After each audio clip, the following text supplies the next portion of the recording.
Պարոն Սարգսյան, հայտնել եք, որ կխնդրեք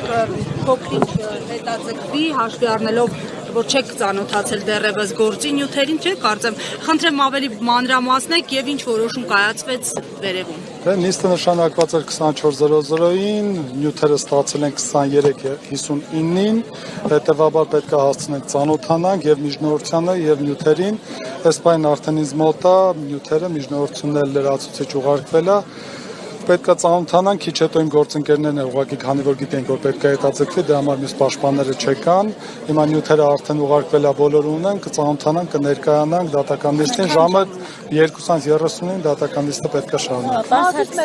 Պատահականություն է արձակագրվել է։ Մասիս Մելքոնյանը երբեք չի կարող պատահականություն լինի, ես ընդամենը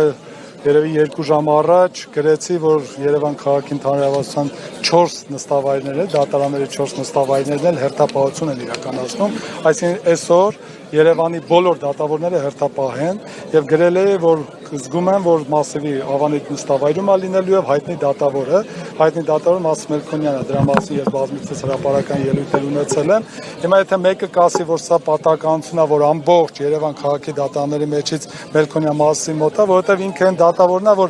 երբեք իր համար իրավական փաստարկները նշանակություն չունեն, իր համար նշանակություն ունի, թե իշխանությունը ինչա ցանկանում։ Չէ, պարոն Սարգսյան, հաշվի առնելով կանխատեսում եք, ինչպես է ստացվում, որ ամեն անգամ կանխատեսում եք եւ այդպես։ Մենք տեսնում ենք, թե ովքեր են օրվա իշխանության կամակատարները, սա տեսնում ենք, այնպես չէ, որ ես նախապես գիտեի, ես զգում էի, ես դա կանխատեսում եմ այն իմաստով, որ գիտենք ով է դա անում։ Դա բացարկի հիմք է, պարոն Սարգսյան։ Գիտեք, բացարկի հիմքը այո այն իմաստով, որ եթե բազմաթիվ մարդիկ արդեն իսկ համոզմունք ունեն, թե ում մոտ է լինելու, իսկ բացինձնից էլի մարդիկ են ասում, ուրեմն վստահություն չկա այդ դատավորի նկատմամբ։ Ուրեմն հասարակության մոտ վստահությունը արդարադատության նկատմամբ կորչում է, իսկ բացարկ հայտնելու հիմքերից մեկը նա է, որ եթե հասարակությունը այդպիսի կասկածներ ունի, ուրեմն դատավորը պետք է չքննի, որպեսզի կասկածը չլինի։ Պարոն Սարգսյան, այս նույն դրվագի հետ կապված, Միքայել Սրբազանի 2024 թվականի ապրիլի 25-ին հարցում է արվել դատախազությանը, որ արդյոք օրենսդրության խախտում չէ գրավոր իրազեկ քաղաքացիների հրավիրմանը, որ այդ դրվագի հետ կապված ազգային անվտանգության ծառայության քննչական վարչությունում ուսումնասիրվել են, որևէ հանցակազմ չեն գտել։ Հիմա այդ ոնց եղավ, որ մի տարի հետո հանկարծ հանցակազմ հայտնաբերվեց։ Բոլորս գիտենք ոնց եղավ, հանձնարարեցին գտեք հանձնակազմ, իրենք էլ հանցակազմը գտան։ Այսինքն այսօր դատախազություն, ոստիկանություն, քննչական, դատարան, դատավորներ կոնկրետ դատավորներ իրավաբանի մասնագիտությունը մոռացել են իրենց համար, թե ինչ են ուզում օրվա իշխանությունները։ Նայում են Facebook-ին, տեսնում են թե ինչ գրառումներ կա, դրանով կանխորոշում են իրենց վարքագիծը։ Եթե նույն արարքը իրենք ոստիկանությունը հայտնում է դատախազությունը ասում է ԱԱԾ-ն ուսումնասիրել է քրեական վարույթ չի նախաձեռնել, որովհետև չկա հանցագործություն, դատախազությունն էլ դա ընդունել է, որովհետև պետք է հաստատել օրինականությունը։ Հիմա ոնց պարզվեց, որ նույն ոստիկանություն նույն հաղորդում ուղարկում է, նույն քննչական մարմինը հաստատում է, դատախազությունը հաստատում է, որ հանցագործություն կա։ Այսինքն իրենք իրենց չեն հավատում, իրենք իրենց արարքների մեջ չեն կողմնորոշվել եւ դրանով փորձում են ցույց տալ, որ իրենք մասնագիտական գործունեություն են իրականացնում, ինչը իրականում այդպես չի։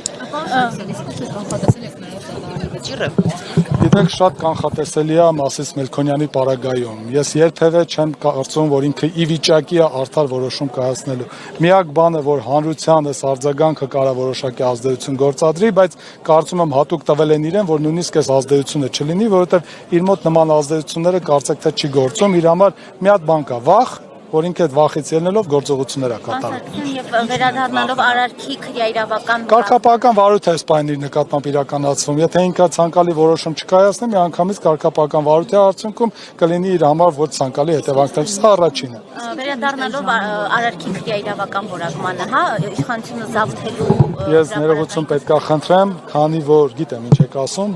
քանի որ մենք պետք է դատական նիստի ժամանակ մեղադրանքի հիմնավոր կասկածին անդրադառնանք, ճիշտ չեմ համարում, որ այս փուլում մենք դրան անդրադառնանք, հենց այս պահին։